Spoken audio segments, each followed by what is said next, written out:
That's music from the new Throwing Muses album, Moonlight Concessions. 9 new songs that Kristin Hersh calls a collection of snippets from everyday life. We caught up with Kristin in Australia, where she's doing solo shows down under before heading out on the road once more with Throwing Muses. I've just been on the road whenever I can be, which I figure is the most honest way for a musician to make a living. I don't love it. I am really, really shy.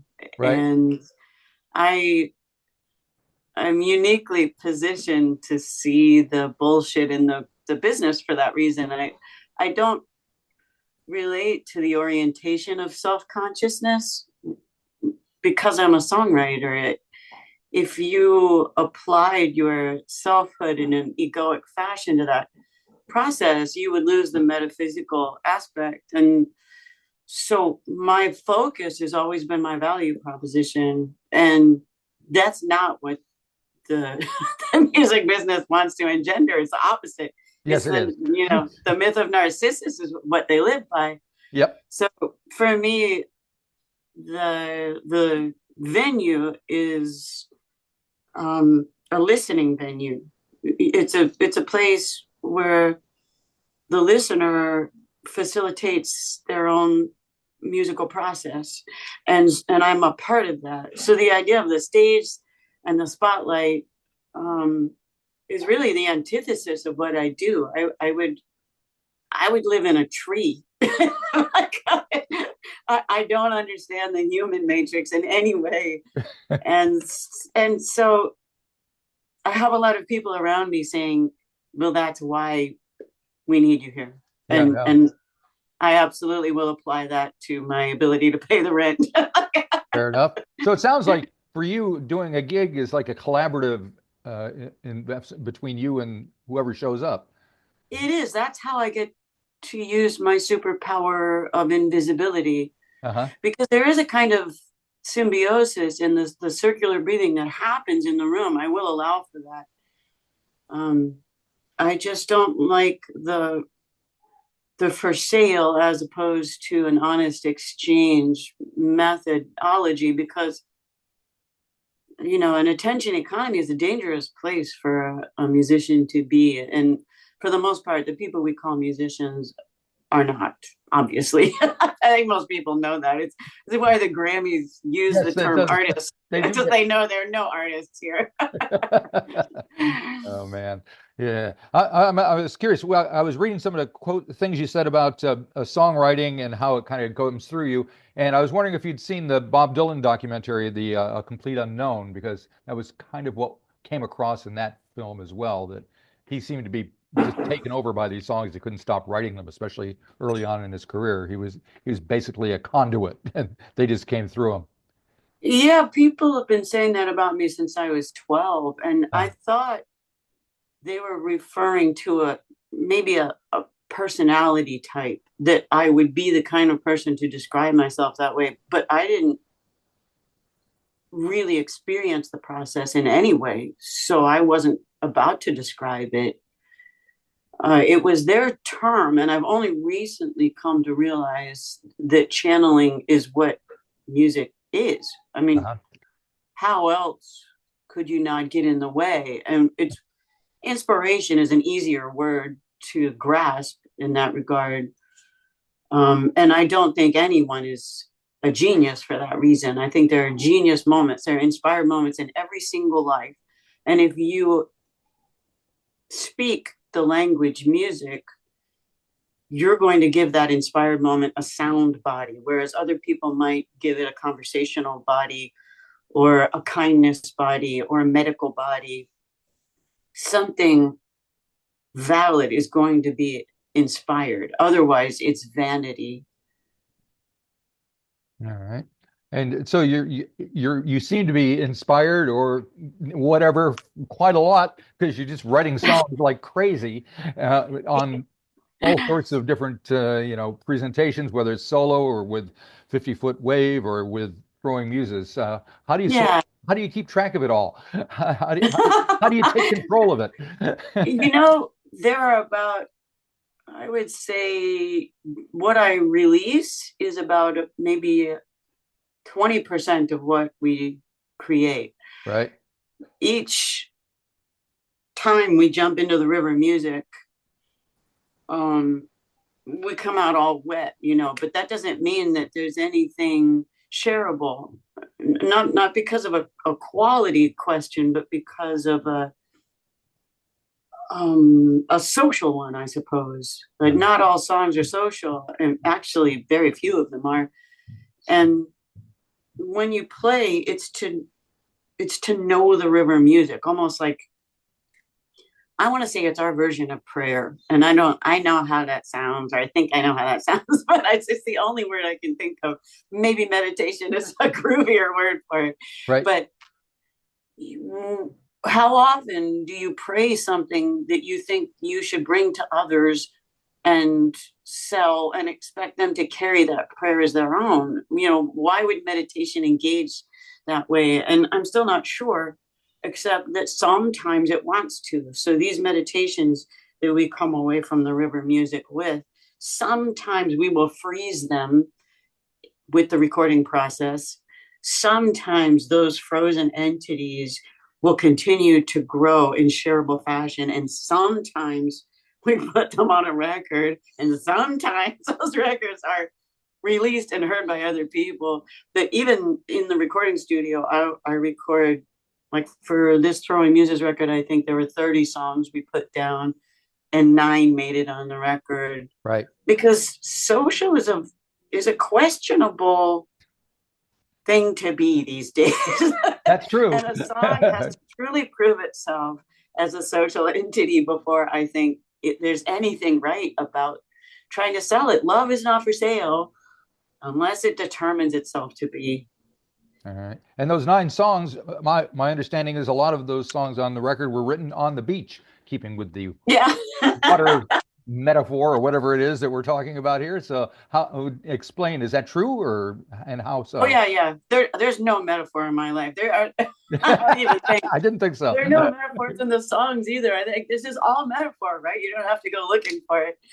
But the Moonlight Beach concession stand is this beautiful deco building, and I wrote a lot of the songs, or finished them. I started them in New Orleans and finished them on the beach, Moonlight Beach in California.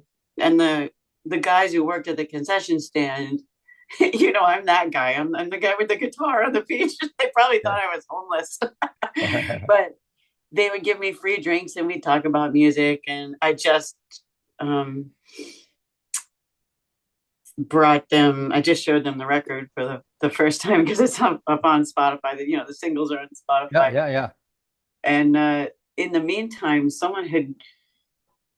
there's another record, Moonlight Confessions. It's a Rough Trade exclusive. Oh, right.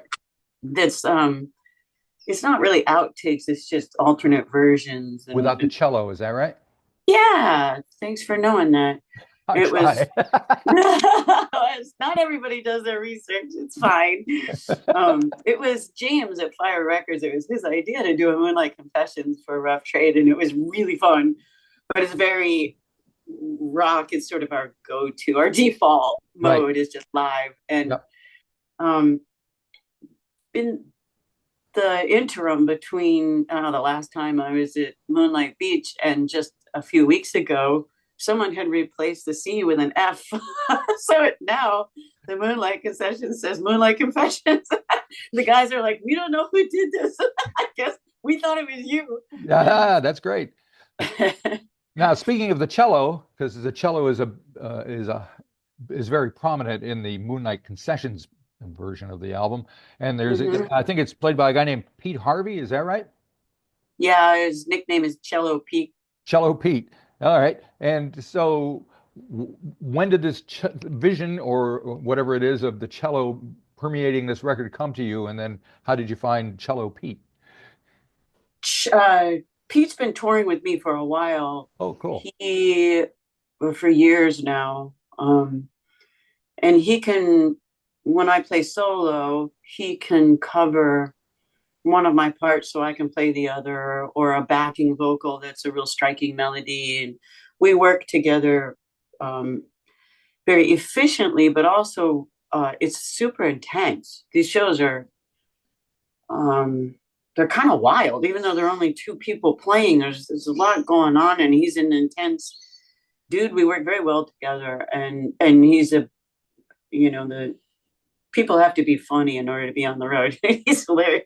And, oh, that's good. yeah, gentle, bright, and hilarious. That's who I like to work with. And so I just threw him these Muses tracks while I was working on them, and he came back with so much beauty that all the experimenting that I was doing was sort of, it was becoming unnecessary. I realized, as is the case with most Muses records, experiment and erase, pull away, and try to refine the production technique so that your lump of clay isn't overburdened with ideas, but is clarified into something that's pretty straightforward. And in this case, it's really straightforward. This is a very sweet, simple record. And I think I'm shocked by every record, at least surprised. Right. And in this case, shocked. It's just so sweet. That's nice. It is nice. Yeah. I enjoy it every time I hear it. And in fact, we knew what was working if we were dancing around the studio, which is not what people do to Throwing Muses generally. But if I stopped dancing and just squinted at the speakers, we'd know it wasn't working. Okay. Right. Now, one song that may not be so nice is because of the vocal is Albatross, which sounds kind of, you sound like you're kind of snarling and angry in that one. Is there something different about that? Are you standing at a fluctuation? Are you streaking naked enough? Are you staring at information? Baby, you're a glue gun.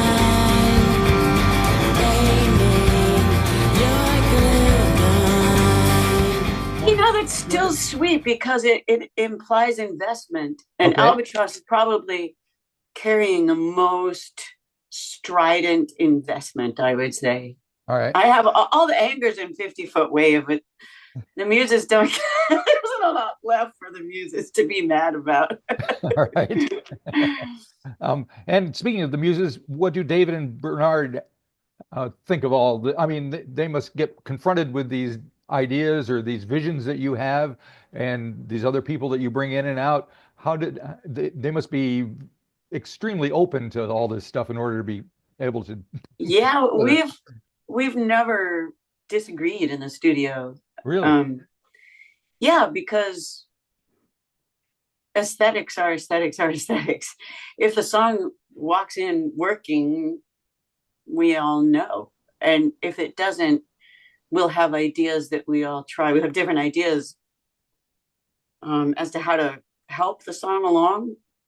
And whether that works or not, we've never disagreed on. Just, I mean, these are great people, brilliant musicians, and my best friends in the world. And we've been through so much together that I rely on them. But, you know, now musician isn't really a job. I'm one of the few people who didn't sell out. I'm Right. still a musician. And so they have day jobs and families. And it's always been me in the studio pretty much because I'm responsible for all the overdubs. Okay. So even back in the day, with big fat Warner Brothers money, they would play for a weekend and I'd play for a year. And they're very patient with me. Well, it sounds like you're doing all the heavy lifting, so you know that it's kind of good for them too. It's just in the nature of the guitar player and Right. vocalist. Like, all the overdubs were mine. You know, I even And played songwriter. percussion. Yeah, right. Yeah, well, I'm not so proud of that one. That just means everything is my fault. Got to have somebody to blame. Now, I have to touch on, you have a song called South Coast. And the only reason I want to talk about that is because it gives me an opportunity to talk about the Gulf of America versus the Gulf of Mexico. This is the South Coast. Stars are gonna glow. I can see your house from here.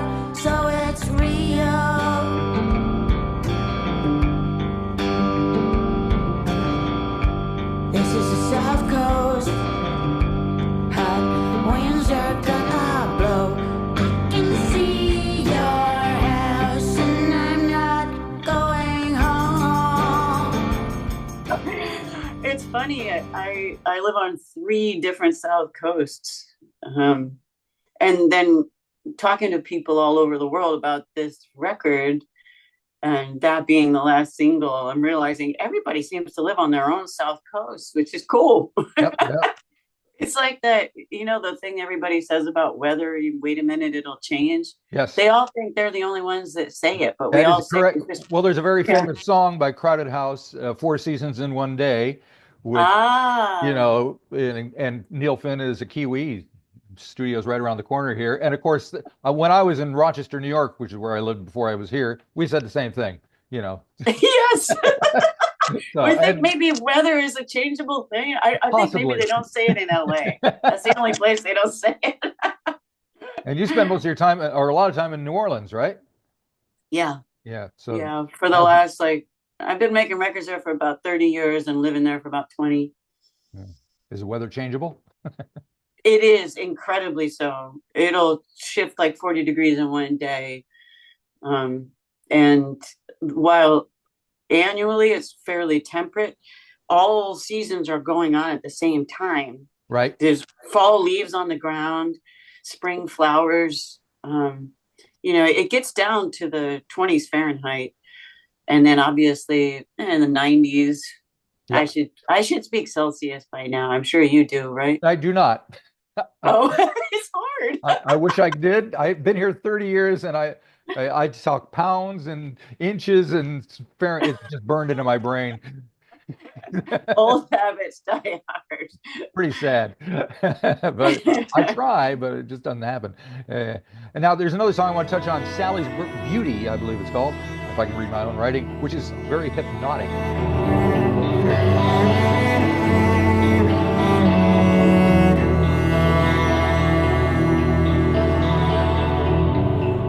Gonna start sleeping at home under the gaze of a dude on a roof with a shotgun.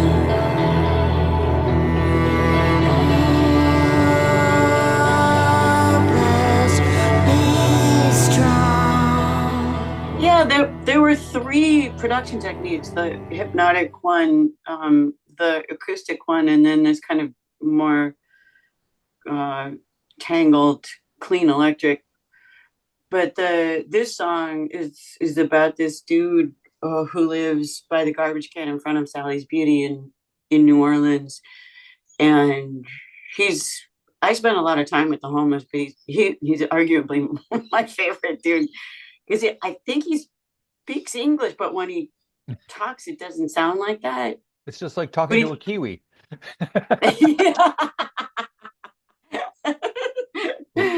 It's just this beautiful, it's a lovely accent. You have no Kiwi accent, huh? Oh. It just didn't happen. No, I have 2 daughters. They were 14 and 7 when we moved here, and they're still here, never left, and they both sound just like me. Really? Yep. Interesting. The American accent is extremely stubborn, whereas the Kiwi accent is very fluid. It's adaptable to all sorts of places. Wow. Oh, I don't want to have a stubborn accent. I'm afraid I it's have too a late. southern accent. Is freaking stubborn, boy. It just will not leave. Dips my IQ a bunch. But this guy is just, his eyes look in different directions, and he's so enthusiastic and beautiful, and we've spent a lot of time together. I don't know how we communicate, but we seem to. And one day I was talking to him because I was about to give him like the bag of stuff that I brought him, and these Japanese tourists who didn't speak much English came out of the drugstore carrying giant candy bars, like movie-sized candy bars. Right. And he kind of came at them the way he does. People were like, wow! And they jumped back. And to show them that it was cool, I gave him my bag, like water and the muffins I baked that morning in a book and stuff. And right. And he hugged me, and they looked at their candy bars and they just handed them to him. It was a beautiful moment. And I thought, who's the teacher here? It's this beautiful dude. Yeah. I learned a lot from him. Yeah. And from what I read, a lot of the lyrics come from conversations that you've overheard on the beach and around, and just taking. Are you sitting there with a notebook, jotting everything down that everybody's saying? My brain works that way, but my notebook doesn't. Okay. The songs take my life stories and overheard conversations and moments, and they make their own point with them. It's certainly not the points I would make. And I write memoir now, so I know that that's true. Uh-huh. I used to feel hurt by that, bullied, I suppose. I felt like the songs bossed my life around and made me live these hard stories so that they could make their own point, live, I suppose, create their own sound bodies. And I felt very at their mercy. Now I feel like I live full on sensuous life so that they can grasp those moments and create a sort of patchwork quilt out of them. And I just listen. Sometimes I don't really understand the point they're making until much later, or I talk to a music journalist like yourself, and they will clarify the intent, I suppose. All right. So when Muses hit the road after your solo thing, are you taking Pete Harvey with you? Are you? Yes. Yes. Oh, okay. So that makes sense. Yeah. And I don't know who the touring Muses party will be, because the boys, have jobs now. Right. Possibly Fred from Throwing Muses and my son Dooney on bass. Like, we're just making stuff up these days. Yep, sure. Doing whatever we can. That's what kids are for. They just fill in where needed. Yes. I just there's a great artist here. Her name is Reb Fountain. She just released a new album today, and her daughter is about in her early 20s, and she made this amazing music video for her. And I really worked as a bartender down the street, and I'm like, oh my God, look what Lola did. It was that's impressive. Great. Yeah, I have my son Ryder out with me right now. He's selling merch, and I brought my son Bodie down here last time.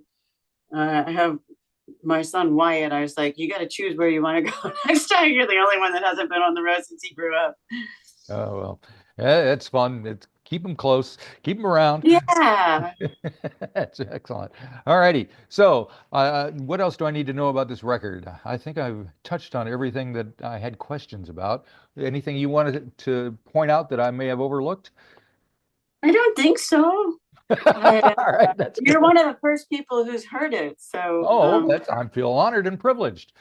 I don't really know how to talk about it yet. I haven't quite heard it myself yet. I haven't been able to stop dancing and squint at the speakers enough to know what I'm talking about yet. Yeah, the cello is a beautiful thing that just kind of groans on through the whole, from track. It's kind of there everywhere. It? Yeah. And it's not sustained bass. It's really it encroaches those cello parts, and sometimes it sounds like 60s Baroque pop.